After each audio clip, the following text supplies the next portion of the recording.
It's over here. What's up, Jrue? How are you? What's going on?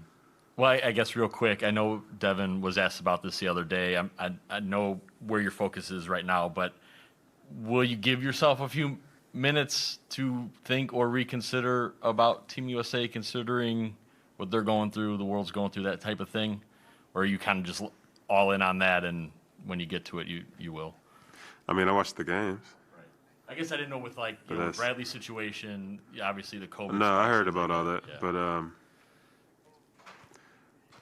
fortunately for me, I'm in probably one of the biggest games of my career. This coming up game. So. Right. Well, speaking of, I mean, you guys have had the 3 closeouts on the road. Is there any different mental situation? Because I know you're trying to treat it like it's any other game. However, you just said it's not. So is there, what's your balance there of trying to keep it normal, but also, I guess, as you guys have said, stay in the moment and kind of know where you're at? Honestly, I think it's about playing desperate, playing like it's the last game of the season, like our back's against the wall.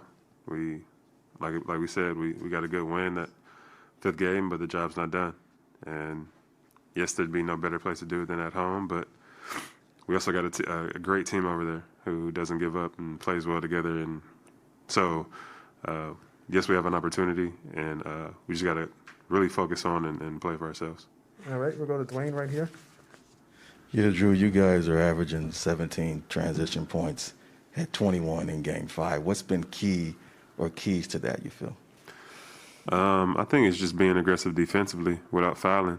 I think those first couple of games we put a lot of people on the free throw line. But I think getting stops really helps us in transition. And, again, we have great floor spacing, a lot of weapons, people who can get to the basket, people who can shoot threes. And when we move the ball in transition, it's pretty tough to guard.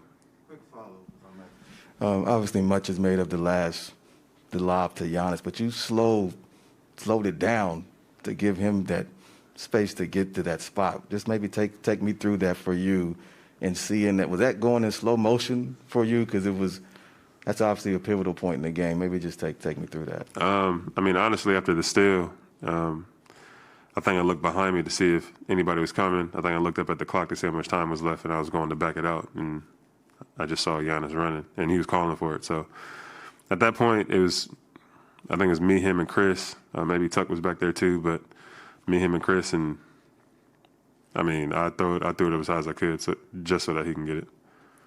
All right, final question, Mark Medina.